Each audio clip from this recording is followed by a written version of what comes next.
ipinakita niya sa akin sa panaginip yung mga nangyari. Hindi siya mapanatag. Alam ko sobrang masakit yun sa'yo.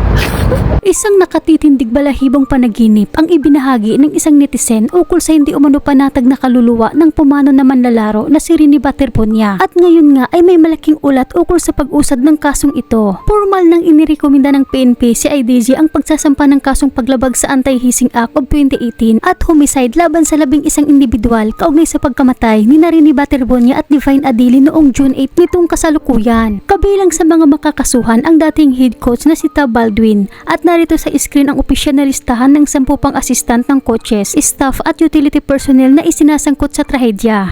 Hazing is not only initiations. Hazing can occur in any organization. Nakaplano na ang seawater training nila. At tinanong niya ang mga players nila, sino ditong hindi marunong lumangoy? 5 ang nagsabi na hindi sila marunong.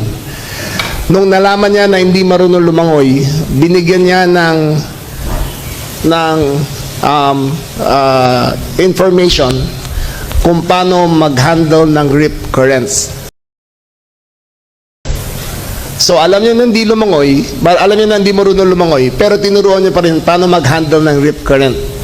So, nakita namin na alam talaga niya. He was of full knowledge that this could possibly happen. Gayunpaman, marami sa mga netizen ang nagtatanong kung bakit walang inilabas na formal na payag ang mga otoridad patungkol sa kung saan nakuha ang mga pasa sa katawan ni Rene na unang kwenisyon ng kanyang ina. Kasabay nito, marami ang nagtataka at nagkokomento na tila may misteryo sa insidente dahil kung sino pa umano ang mga manlalarong umamin hindi marunong lumangoy ang nabuhay habang ang isang mahusay at sanay na atleta tulad ni Rene ay siyang tragikong nalunod sa dagat. Bukod sa takbo ng batas, mainit ngayon sa social media ang video ng isang netizen na nagtungo sa dalampasigan sa Dipakulaw, Aurora, ang lugar kung saan malagim na nalunod si Rene Baterbonia at Divine Adili. Sa kanyang live video, sinubukan niyang sagutin ang tanong ng mga followers kung posibleng sa buhangin nakuha ang mga pasa sa katawan ni Rene. Nagdemo pa siya at natisod, ngunit napatunayang imposibleng makapasa ang buhangin dahil mas pino pa umano ang buhangin nito kumpara sa Boracay. Habang sumasagot siya ng mga tanong, isang kusang hugis ng mga bula ng alon ang napansin ng mga nanonood na tila bumubuo ng literang justice. Marami ang kinalabutan at nagsabing paramdam daw ito na Rene. Kinalabutan talaga ako nung minisage nila ako na humihingi daw ng justice yung sa dagat. Marami nagme-message tapos tumambak yung mga personal message sa akin na may screenshot. And then yung nga, binalikan ko yung video, yung original file. Tinignan ko talaga, ulit-ulit kong pinanood. Talagang may word, so i-slow mo ko. Yun lang siya, pero kasi nga black markaha yan. So ayun nga mga boss, kaya ako pinabahan, pinilabutan kasi saktong-sakto yung word na justice doon sa sinagot ko yung tanong na magkakapasa ba si Rene kung nalunod lang. Tapos sabi ko, sa tingin ko hindi magkakapasa kasi pino yung buhangin at malambot. Tapos umalo ng malaki pag atras, yun may nabuong word na justice. Hindi ako yung unang nakapansin yan. Actually hindi ko talaga siya napansin. May nag-message lang sa akin tapos may screenshot. Kaya yun in-slow mo ko. Tignan nyo mabuti kung tama ba talaga kami o namamalik mata lang. Tapos iba naman live. Tapos yun, pinapanood ko rin to sa kaibigan ko na walang idea yung original file. Tapos tinanong ko kung ano yung mapapansin niya. Tapos yun, napansin niya, justice. Siguro nga talaga humihingi siya ng justice. Kasi ang nag-iisang saksi, ang karagatan kung anong yung totoong nangyari.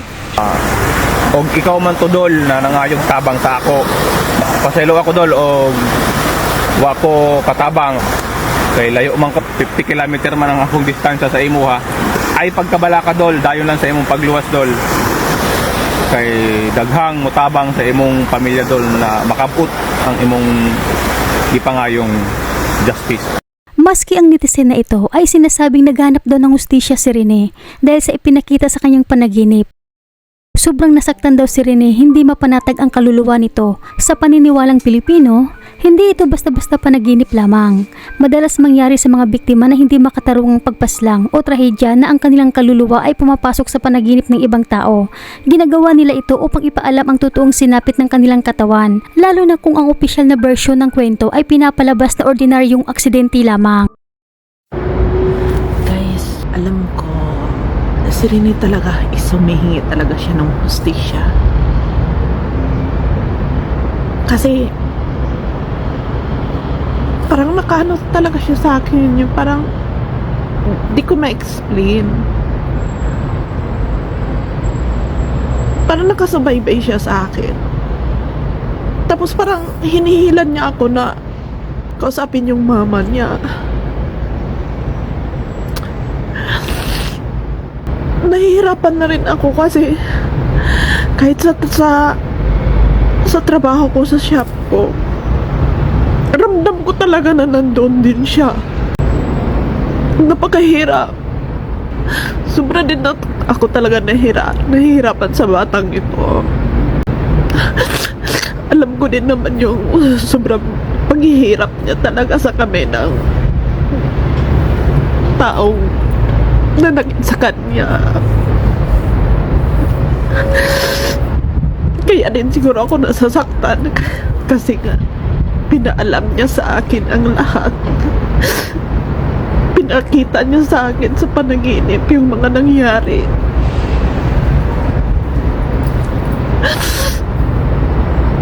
Hindi ko na in-expect na kagabi nasa 8:46 ng gabi habang pauwi na kami ng nakasama ko doon sa trabaho, doon sa shop ko. Pauwi na kami. Pero simula kasi nang pumanaw talaga siya, doon na nag-start yung iba yung pakiramdam ko. Tapos na parang may nakaano talaga sa akin. May kasama ako lagi. Tapos parang may bumubulong. Tapos hindi ko ma-explain na parang iwan ko, ang hirap talaga ipaliwanag. Kahit mag-isa ako doon, hindi ko kaya rin tumagal doon sa shop ko kasi nakakaramdam din talaga ako. Naramdam ko talaga na ano siya sa akin, nangungulit. Parang nangungulit siya sa akin.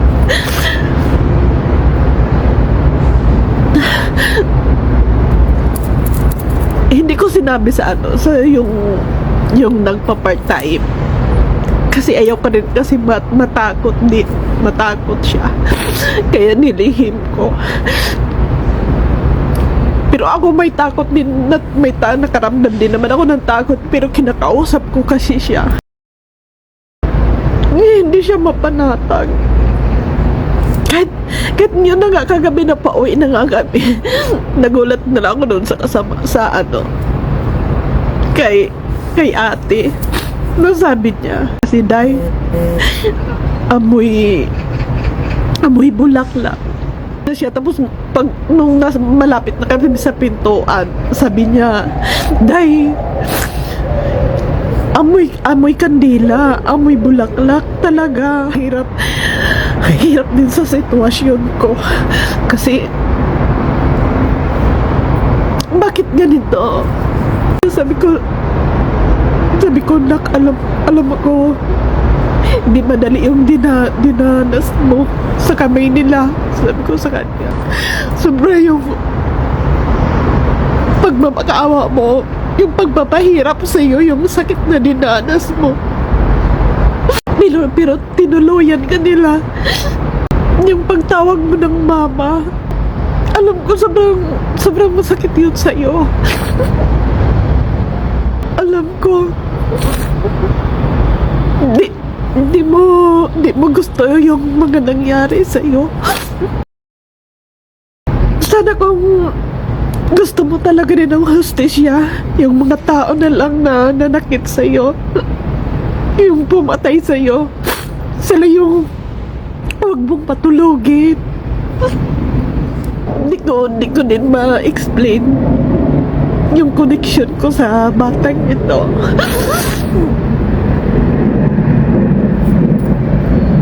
Siguro nga dahil sa kabaitan niya, or may gusto pa siyang ipagawa sa akin.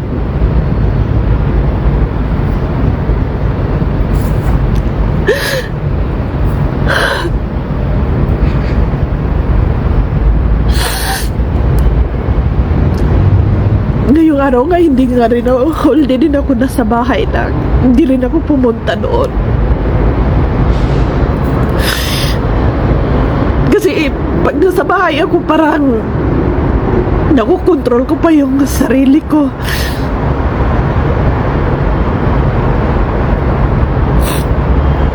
Pero pag nandun kasi ako sa sa shop, hindi ko makontrol yung emosyon.